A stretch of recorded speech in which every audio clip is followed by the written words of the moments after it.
ನಿಮ್ಮೆಲ್ಲರಿಗೆ praise the lord. ನನ್ನ ಪ್ರೀತಿಯ ದೈವಸ್ವಾಸಿ ಮಕ್ಕಳೇ, ಎಷ್ಟು ಜನರು ಈ ದಿನದ ದೇವರ ವಾಗ್ದಾನ ನೋಡ್ತಿದ್ರು ಪ್ರಿಯರೇ. ನಿಮ್ಮೆಲ್ಲರಿಗೂ ನಾನು ಯೇಸು ಕ್ರಿಸ್ತನ ನಾಮದಲ್ಲಿ ನಿಮ್ಮೆಲ್ಲರನ್ನು ವಂದಿಸುವಂತರಾಗಿದ್ದೀನಿ ಪ್ರಿಯರೇ. ಮತ್ತು ಮುಂಜಾನೆ ಸಮಯದ್ದು ಪ್ರಾರ್ಥನೆ ಮಾಡ್ಕೊಂಡಿದ್ದೀರಾ ಪ್ರಿಯರೇ, ವಾಕ್ಯನ ಓದ್ಕೊಂಡಿದ್ದೀರಾ ಪ್ರಿಯರೇ. ಮುಂಜಾನೆ ಸಮಯದಲ್ಲಿ ದೇವ್ರು ನಮ್ಗೆ ಎಷ್ಟು ಒಳ್ಳೆ ಅದ್ಭುತ ರೀತಿಯಾಗಿ ದೇವರು ವಾಗ್ದಾನ ಮುಖಾಂತರವಾಗಿ ಮಾತಾಡ್ತಿದ್ದಾರೆ ಪ್ರಿಯರೇ. ಮತ್ತು ಡಿಸೆಂಬರ್ ದಿವಸಗಳು ಆರಾಮವಾಗಿ ಎಷ್ಟು ಸಂತೋಷಕರವಾದ ದಿನಗಳು ಪ್ರಿಯರೇ. ದೇವರು ನಮಗೋಸ್ಕರವಾಗಿ ನಿಮಗೋಸ್ಕರವಾಗಿ ಆತನು ಮಾನಲೋಕ ರೂಪವನ್ನು ತಾಳಿ ಆತನು ಭೂಮಿಯಲ್ಲಿ ಜನ್ಮಿಸಿದಂತ ದೇವರು ನಮ್ಮ ಜೀವಮಾನದಲ್ಲಿ ಮಾಡಿದಂತ ಪ್ರತಿಯೊಂದು ಪಾಪಗಳಿಂದ ದೇವರು ಬಿಡಿಸಿ ನಮ್ಗೆ ಒಳ್ಳೆ ನಮ್ಮ ಜೀವದಲ್ಲಿ ಒಳ್ಳೆ ಬೆಳಕನ್ನು ಕೊಡುವಂತ ದೇವರಾಗಿದ್ದಾರೆ ಪ್ರಿಯರೇ. ಎಲ್ಲರೂ ಸಂತೋಷದಿಂದ ಈ ಒಂದು ತಿಂಗಳದಿಂದ ನಾವು ಎಷ್ಟು ಸಂಭ್ರಮ ಸಡಗರದಿಂದ ನಾವು ಜೀವಿಸುವಂತರಾಗಿದ್ದೇವೆ. ಪ್ರತಿದಿನ ನಾವು ಆತನಿಗೆ ಮಹಿಮೆಕರವಾಗಿ ನಾವು ಆತನಿಗೆ ಆರಾಧಿಸುವಂತರಾಗಿರ್ಬೇಕು. ಮತ್ತು ಪ್ರತಿದಿನ ನಾವು ಆತನಿಗೆ ಸ್ತುತಿ ಸ್ತೋತ್ರ ಹೇಳ್ತಾ ನಾವು ದೇವರ ದಿನಗಳಲ್ಲಿ ನಾವು ಕಾಲ ಕಳೆಯುವಂತರಾಗಿರ್ಬೇಕು. ಮತ್ತೆ ಈ ಮುಂಜಾನೆ ಸಮಯದಲ್ಲಿದ್ದು ನೀವು ವಾಕ್ಯನ ಓದ್ಕೊಂಡಿದ್ದೀರ ಪ್ರಿಯರೇ, ಪ್ರಾರ್ಥನೆ ಏಕೆ ಬೆಳೆಸಿದಿರ ಪ್ರಿಯರೇ. ಮತ್ತೆ ಈ ಮುಂಜಾನೆ ಸಮಯದಲ್ಲಿ ದೇವ್ರು ನಮ್ಗೆ ಎಷ್ಟು ಒಳ್ಳೆ ಅದ್ಭುತ ರೀತಿಯಾಗಿ ದೇವರು ವಾಗ್ದಾನ ಮುಖಾಂತರವಾಗಿ ಮಾತಾಡ್ತಿದ್ದಾರೆ ಪ್ರಿಯರೇ. ಮುಂಜಾನೆ ಸಮಯದಲ್ಲಿ ನಮ್ಗೆ ದೇವ್ರು ಕೊಟ್ಟಿರುವಂತ ಅದ್ಭುತ ವಾಗ್ದಾನವನ್ನು ನಾವು ಧ್ಯಾನಿಸಿಕೊಳ್ಳೋಣ ಪ್ರಿಯರೇ. ಯೆಶಾಯ 60ನೇ ಅಧ್ಯಾಯ 1ನೇ ವಚನ. ಏಳು ಪ್ರಕಾಶು ನಿನಗೆ ಬೆಳಕು ಬಂತು, ಯೆಹೋವನ ತೇಜಸ್ಸು ನಿನ್ನ ಮೇಲೆ ಉದಯಿಸಿದೆ. ಆಮೇನ್. ಎಷ್ಟು ಒಳ್ಳೆ ಅದ್ಭುತ ರೀತಿಯಾಗಿ ದೇವ್ರ ಮುಂಜಾನೆ ಸಮಯದಲ್ಲಿ ದೇವ್ರು ನಮ್ಗೆ ವಾಗ್ದಾನ ಮುಖಾಂತರವಾಗಿ ಮಾತಾಡ್ತಿದ್ದಾರೆ ಪ್ರಿಯರೇ. ಇಲ್ಲಿ ಯೆಶಾಯ ಪ್ರವಾದಿ ಹೇಳ್ತಾರೆ ತನ್ನ ಜನರಿಗೆ, ಏಳು ಪ್ರಕಾಶು ನಿನಗೆ ಬೆಳಕು ಬಂತು, ಯೆಹೋವನ ತೇಜಸ್ಸು ನಿನ್ನ ಮೇಲೆ ಉದಯಿಸಿದೆ ಎಂಬುದಾಗಿ. ನಮ್ಮ ಜೀವಿತದಲ್ಲಿ ಬೆಳಕಿದ್ರೆ ಎಲ್ಲರೂ ನಮ್ಮನ್ನು ನೋಡುವಂತಾಗಿರ್ತಾರೆ ಪ್ರಿಯರೇ. ನಮ್ಮ ಜೀವಿತದಲ್ಲಿ ಕತ್ತಲಾಗಿದ್ರೆ ಅದು ಬೆಳಕು ಕಾಣುವುದೇ ಇಲ್ಲ ಪ್ರಿಯರೇ. ನಮ್ಮ ಜೀವಿತದಲ್ಲಿ ಇಷ್ಟು ದಿನಮಾನಗಳೆಲ್ಲ ಬೆಳಕು ಇಲ್ಲದಂತ, ತೇಜಸ್ಸು ಇಲ್ಲದಂತ ನಮ್ಮ ಜೀವಿತ ನಾವು ಜೀವಿಸಿರ್ಬೋದು. ಅದು ಕುಟುಂಬ ವಿಷಯದಲ್ಲಿ ಆಗಿರ್ಬೋದು, ಕೆಲಸ ವಿಷಯದಲ್ಲಿ ಆಗಿರ್ಬೋದು, ಯಾವುದೊಂದು ಪರಿಸ್ಥಿತಿಯಲ್ಲಿ ನಮ್ಮ ಜೀವಿತದಲ್ಲಿ ಬೆಳಕ ಇಲ್ಲದಂತ ಪರಿಸ್ಥಿತಿಯಲ್ಲಿ, ಆಶೀರ್ವಾದ ಇಲ್ಲದಂತ ಪರಿಸ್ಥಿತಿಯಲ್ಲಿ ನಾವು ಜೀವಿಸಿರ್ಬೋದು ಪ್ರಿಯರೇ.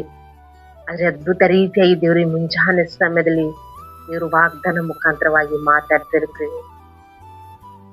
ಏಳು ಪ್ರಕಾಶು ನಿನಗೆ ಬೆಳಕು ಬಂತು. ಈ ಮುಂಜಾನೆ ದೇವರು ನಮ್ಮ ಜೀವಿತದಲ್ಲಿ ಒಂದು ಬೆಳಕನ್ನು ಉದಯಿಸ್ತಾ ಇದ್ದಾರೆ ಪ್ರಿಯರೇ. ಆತನ ತೇಜಸ್ಸು ನಮ್ಮ ಮೇಲೆ ಉದಯಿಸುತ್ತಾ ಇದೆ ಪ್ರಿಯರೇ. ಆತನ ಬೆಳಕು ನಮ್ಮ ಜೀವಿತದಲ್ಲಿ ಇರ್ಬೇಕಾದ್ರೆ, ನಮ್ಮ ಜೀವಿತದಲ್ಲಿ ಇಷ್ಟು ದಿನಮಾನಗಳೆಲ್ಲ ನಾವು ಆಶೀರ್ವಾದ ಇಲ್ಲದ ಹಾಗೆ, ಬೆಳಕಿಲ್ಲದ ಹಾಗೆ ನಮ್ಮ ಜೀವಿತನು ಕತ್ತಲ ಹಾಗಿಂತ ನಮ್ಮ ಜೀವಿತನು ಈ ಒಂದು ಡಿಸೆಂಬರ್ ತಿಂಗಳಲ್ಲಿ ದೇವರು ನಮಗೆ ನೂತನ ಬೆಳಕನ್ನು ಕೊಡ್ತಾ ಇದ್ದಾರೆ ಪ್ರಿಯರೇ. ಇಷ್ಟು ದಿನಮಾನಗಳೆಲ್ಲ ಆಗಲ್ಲಂತ ಕಾರ್ಯಗಳು, ಕೆಲಸಗಳು ದೇವರು ಈ ಒಂದು ತಿಂಗಳಲ್ಲಿ ದೇವರು ನಮ್ಗೆ ಒಳ್ಳೆ ಬೆಳಕನ್ನು ಅನುಗ್ರಹಿಸ್ತಿದ್ದಾರೆ. ನಾವು ಎದ್ದು ಹೇಳ್ಬೇಕಷ್ಟೇ, ಯೆಹೋವನ ತೇಜಸ್ಸು ನಮ್ಮ ಮೇಲೆ ಉದಯಿಸುವಂತದ್ದಾಗಿದೆ ಪ್ರಿಯರೇ. ಆತನ ಬೆಳಕು ನಮ್ಮ ಕುಟುಂಬದ ಮೇಲೆ, ಆತನು ತೇಜಸ್ಸು ನಮ್ಮ ಮೇಲೆ ಉದಯಿಸುವಂತದ್ದಾಗಿದೆ ಪ್ರಿಯರೇ. ಯಾವಾಗ್ಲೂ ನಮ್ಮ ಜೀವಿತದಲ್ಲಿ ಬೆಳಕಿದ್ರೆ ಎಲ್ಲರೂ ನಮ್ಮನ್ನು ನೋಡುವಂತರಾಗಿರ್ತಾರೆ. ನಾವು ಬೆಳಕಾಗಿದ್ದು ಅನೇಕರಿಗೆ ಬೆಳಕಿನ ಮಾರ್ಗದಲ್ಲಿ ನಡೆಸುವಂತರಾಗಿರ್ಬೇಕು. ಆಮೇಲೆ ಮುಂಜಾನೆ ಸಮಯದಲ್ಲಿ ಎಷ್ಟು ಜನರು ವಾಗ್ದಾನ ಕೇಳ್ತಿದ್ರೆ, ಮುಂಜಾನೆ ಸಮಯ ದೇವ್ರು ನಮ್ಮೊಟ್ಟಿಗೆ ಮಾತಾಡ್ತಿದ್ದಾರೆ. ನಾವು ದೇವರ ಒಂದು ತೇಜಸ್ಸು ನಮ್ಮ ಮೇಲೆ ಉದಯಿಸ್ತಾ ಇದೆ ಎಂಬುದಾಗಿ ಎಷ್ಟು ಜನರು ನಂಬ್ತಾ ಇದ್ರು ಪ್ರಿಯ, ಸಂತೋಷವುಳ್ಳರಾಗಿದ್ರು ಪ್ರಿಯ. ಮುಂಜಾನೆ ಸಮಯ ದೇವರು ವಾಗ್ದಾನ ಮಾಡಿದಂತ ದೇವರು ವಾಗ್ದಾನ ನಮ್ಮ ಜೀವಿತದಲ್ಲಿ ಅದನ್ನು ನೆರವೇರಿಸುವಂತ ದೇವರಾಗಿದ್ದಾರೆ ಎಂಬುದಾಗಿ ವಾಗ್ದಾನ ಗಟ್ಟಿ ಹಿಡ್ಕೊಂಡು ನಾವು ಪ್ರಾರ್ಥನೆ ಮಾಡ್ಕೊಂಡು, ದೇವರು ನನ್ನೊಟ್ಟಿಗೆ ಮಾತಾಡಿದರೆ ನಾವು ಎದ್ದೇಳುವಂತರಾಗಿರ್ಬೇಕು. ಆತನ ತೇಜಸ್ಸು ನಮ್ಮ ಮೇಲೆ, ನಮ್ಮ ಕುಟುಂಬದ ಮೇಲೆ ಆತನು ಉದಯಿಸುವಂತ ದೇವರಾಗಿದ್ದಾರೆ ಎಂಬುದಾಗಿ ಮುಂಜಾನೆ ಸಮಯದಲ್ಲಿ ಈ ವಾಗ್ದಾನ ನಮ್ಮೆಲ್ಲರ ಜೀವಿತದಲ್ಲಿ ಇವರು ಆಶೀರ್ವಾದಕರವಾಗಿ, ಸಮೃದ್ಧಿಕರವಾಗಿ ಇವರು ನಡೆಸ್ತಾರೆ ಪ್ರಿಯರೇ. ಆಮೇಲೆ ಎಲ್ಲರ ಕಣ್ಗಳು ಮುಚ್ಕೊಳ್ಳಿ, ಪ್ರಾರ್ಥನೆ ಮಾಡಿಕೊಳ್ಳಿ. ಪರಿಶುದ್ಧನೇ ಅಪ್ಪ ತಂದೆ, ಸ್ತೋತ್ರವಾಗಲಿ. ಸಯಾಗಿ ಮುಂಜಾನೆ ಸಮಯದಲ್ಲಿ ಎಷ್ಟು ಜನರು ತಂದಿ ಈ ವಾಗ್ದಾನ ಕೇಳ್ತಿದಾರಪ್ಪ. ಈ ವಾಗ್ದಾನ ಅವ್ರ ಜೀವಿತದಲ್ಲಿ ತಂದು ನೀವು ಆಶೀರ್ವದಿಸುವಂತ ದೇವರಪ್ಪ. ಅವರ ಜೀವಮಾನದ ಎಷ್ಟು ದಿನಮಾನಗಳೆಲ್ಲ ಅವರು ಬೆಳಕಿಲ್ಲದಂತ ಜೀವಿತದಲ್ಲಿ ಜೀವಿಸುವಂತರಾಗಿದ್ದಾಗಪ್ಪ, ನೀವು ಮುಂಚಾನೆ ಸಮಯ ವಾಗ್ದಾನ ಮುಖಾಂತರವಾಗಿ ಮಾತಾಡಿದಪ್ಪ. ಏಳು ಪ್ರಕಾಶು ನಿನಗೆ ಬೆಳಕು ಬಂತು, ಯೆಹೋವನ ತೇಜಸ್ಸು ನಿನ್ನ ಮೇಲೆ ಉದಯಿಸಿದೆ ಎಂಬುದಾಗಿಯಪ್ಪ. ನೀವು ನಮ್ಮ ಕುಟುಂಬದ ಮೇಲೆ ನಿನ್ನ ತೇಜಸ್ಸು ಉದಯಿಸಿದೆ ಪ್ರಭಾ. ಈ ಮುಂಚಾನೆ ಸಮಯದಲ್ಲಿ ನೀವು ನಮ್ಮ ಜೀವಿತದಲ್ಲಿ ಬೆಳಕಾಗಿ ಬಂದಿದ್ದು ಅಪ್ಪ. ನಾವು ಅನೇಕರಿಗೆ ಬೆಳಕಿನ ಮಾರ್ಗದಲ್ಲಿ ನಡೆಸುವಂತೆ ಅಪ್ಪ ನಿನ್ನ ಆಶೀರ್ವಾದ ವಾರಗಳಿಂದ ಪ್ರಭು ತುಂಬಿಸ್ತಿದ್ದೆ ಪ್ರಭಾ. ಈ ಮುಂಚಾನೆ ಸಮಯದಲ್ಲಿ ಎಷ್ಟು ಜನರು ತಂದೆ ವಾಗ್ದಾನ ಕೇಳಿದಾರಪ್ಪ. ಈ ವಾಗ್ದಾನ ಅವರ ಜೀವಿತದಲ್ಲಿದ್ದಂತ ಪ್ರತಿಯೊಂದು ಕತ್ತಲ ದಿನಗಳೆಲ್ಲ ತೆಗೆದು ಅವರ ಜೀವಿತದಲ್ಲಿ ಒಳ್ಳೆ ಬೆಳಕನ್ನು ಉದಯಿಸ್ತಿದೆ ಅಪ್ಪ. ನಿಮ್ಗೆ ಸ್ತೋತ್ರ. ಅವರು ಸಂತೋಷದಿಂದ, ಆನಂದದಿಂದ, ಸಂಭ್ರಮದಿಂದ ದೇವರ ಒಂದು ತೇಜಸ್ಸು ನಮ್ಮ ಮೇಲೆ ಬಂದಿದೆ ಎಂಬುದಾಗಿ ಸಂತೋಷಗಳಾಗಿದ್ರು ಪ್ರಭಾ. ಈ ಮುಂಚಾನೆ ಸಮಯದಲ್ಲಿ ಈ ವಾಗ್ದಾನ ಅವರ ಜೀವಿತದಲ್ಲಿ ಆಶೀರ್ವಾದಕರವಾಗಿ, ಸಮೃದ್ಧಿಕರವಾಗಿ ಅಪ್ಪ ನಿನ್ನೆ ಮಾರ್ಪಡಿಸಿ ನೀವೇ ನಡೆಸ್ತೀರಿ ಅಂತೇಳಿ ನಜರೇತಿನ ಯೇಸು ಕ್ರಿಸ್ತನ ನಾಮದಲ್ಲಿ, ಪರಿಶುದ್ಧ ನಾಮದಲ್ಲಿ ಬೇಡಿ ಹೊಂದಿದ್ದೇನೆ ತಂದೆ. ಆಮೆನ್.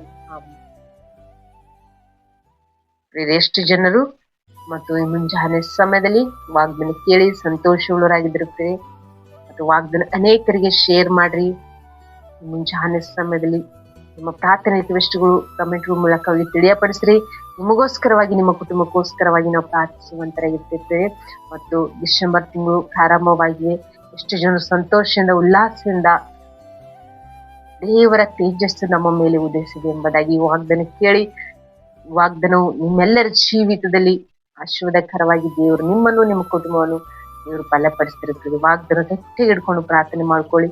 ಮುಂಜಾನೆ ಸಂಜೆ ವಾಗ್ದಾನ ಪ್ರತಿಯೊಬ್ಬರ ಜೀವಿತದಲ್ಲಿ ಇವರೊಂದು ಒಳ್ಳೆ ಬೆಳಕನ್ನು ನಿಮ್ಮ ಮೇಲೆ ಉದಯಿಸುವಂತರಾಗಿರುತ್ತದೆ. ಆಮೇನ್. ಎಲ್ಲರಿಗೂ ಗಾಡ್ ಬ್ಲೆಸ್ ಯು.